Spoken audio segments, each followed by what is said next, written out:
¿Qué tan válidas son las profecías privadas?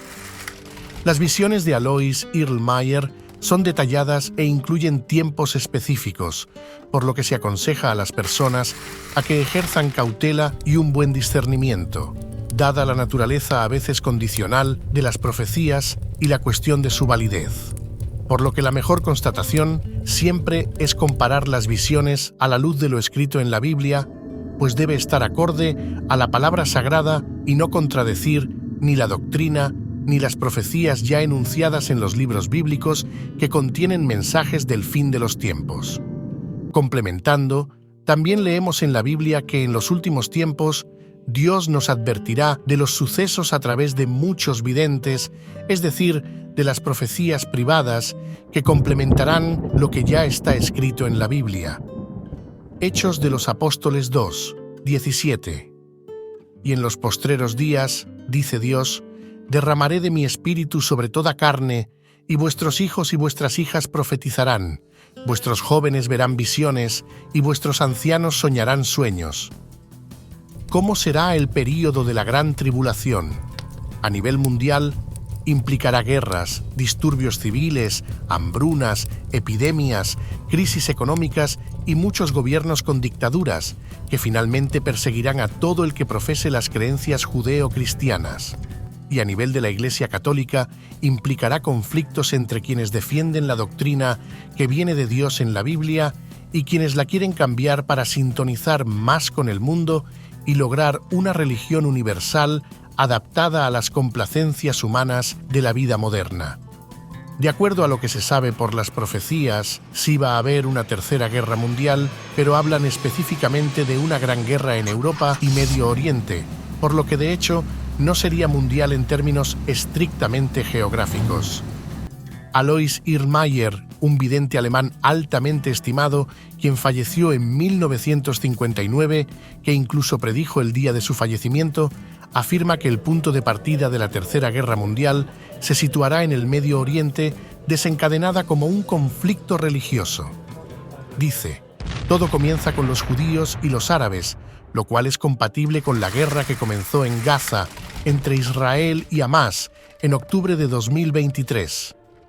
La guerra en Europa llegará inesperadamente.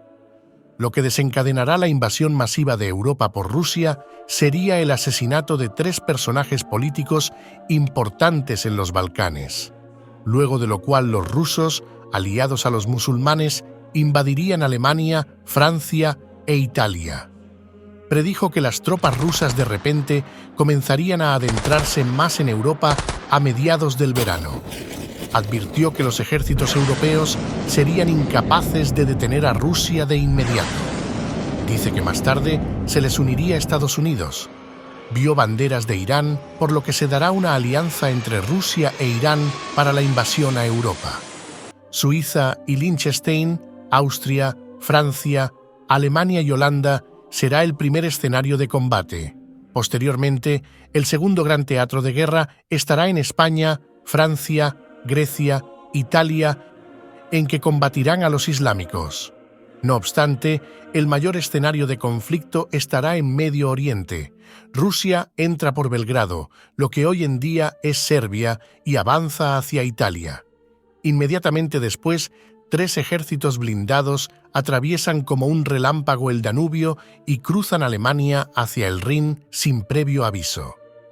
La ciudad de Frankfurt, junto con el Valle del Rin, será devastada por los ataques aéreos. Estados Unidos enviaría al frente decenas de miles de vehículos de combate y usaría bombas químicas, las cuales serían esenciales para que Rusia se vea obligada a rendirse y aceptar la derrota. La Fuerza Aérea de Estados Unidos despliega un gran número de aviones sobre Europa para lanzar unas cajas que cuando explotan extienden un polvo amarillo en una ancha franja entre el Mar Negro y el Mar del Norte, partiendo en 2 toda Europa. Todo lo que entra en contacto con el polvo amarillo muere, ya sea un ser humano, un animal o una planta, y durante un año ningún organismo vivo podrá ingresar a esta zona, pues morirá al instante.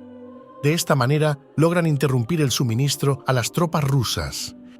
Con estas fuertes medidas, los norteamericanos detienen el avance ruso, los cuales son diezmados por millones, al igual que el resto de la población de los países que son parte del territorio donde se produce el terrible escenario de guerra. Ningún soldado ruso que se encuentre en el centro del avance quedará con vida, lo que provocará una violenta revolución en Rusia debido a que los civiles y varios líderes no podrán soportar dicha derrota.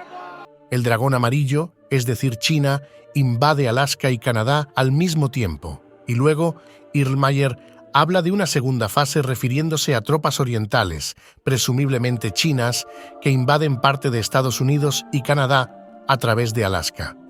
Dice que es probable que se trate de un ataque de socorro a gran escala para inmovilizar a las fuerzas estadounidenses en su continente de origen. Estados Unidos librará guerras en el este todo el tiempo y nunca más volverá a ganar. También tuvo una visión de un avión que arroja algo en el agua, se presume que un misil, y el agua se eleva tan alto como una torre y cae. Posteriormente, una parte de Inglaterra desaparece en medio de un terremoto. Estallan revoluciones civiles en París e Italia. Al parecer, los conflictos tenían un componente de creencias religiosas, es decir, habían confrontaciones entre los musulmanes y los judeocristianos, pues habían muchos muertos religiosos. Y también dice que la guerra no durará mucho, unas 6 semanas. De igual forma, ya sabemos por las apariciones de la Virgen María en Fátima que Rusia es el país que Dios eligió como regulador del castigo al mundo. En medio de la guerra se llevará a cabo el gran aviso, y que la guerra terminará cuando ocurran los 3 días de completa oscuridad en toda la tierra. Erlmeyer dice que al final se verá una señal en el cielo, el crucificado con sus heridas. Erlmeyer dice que luego, al final, vendrá la gran oscuridad, que durará 72 horas, es decir, lo que se conoce en las profecías como los 3 días de oscuridad. Se desatará una tormenta de granizo con relámpagos y truenos, y un terremoto hará vibrar la tierra. Se cortará el suministro de la corriente eléctrica y toda luz se apagará, excepto la de las velas consagradas. Cualquiera que respire la atmósfera exterior morirá, por lo que hay que mantener las ventanas y puertas cerradas y selladas y no salir al exterior. Toda agua corriente se envenenará, así como toda comida que no esté enlatada. ¿Qué otras profecías de Erlmeyer encontramos? Hablando de Alemania, dice que primero vendría una prosperidad como nunca antes, luego seguiría una apostasía como nunca antes, luego vendría una corrupción de la moral sin precedentes y llegaría al país un gran número de extranjeros. Posteriormente se da una alta inflación, el dinero pierde cada vez más valor y luego le sigue la revolución, y después los rusos invaden Occidente de la noche a la mañana. En Rusia estallará una revolución y una guerra civil con gran cantidad de bajas. El pueblo ruso volverá a creer en Dios masivamente y entonces habrá paz. Todos en Occidente desobedecerán a Dios, los obispos se pelearán entre ellos y con el Papa. Y en Oriente correrá mucha sangre de mártires, la Virgen María vendrá a menudo a advertir, habrá plagas que nadie conoce, en Asia, en la India y en América Latina habrá hambrunas sin límites.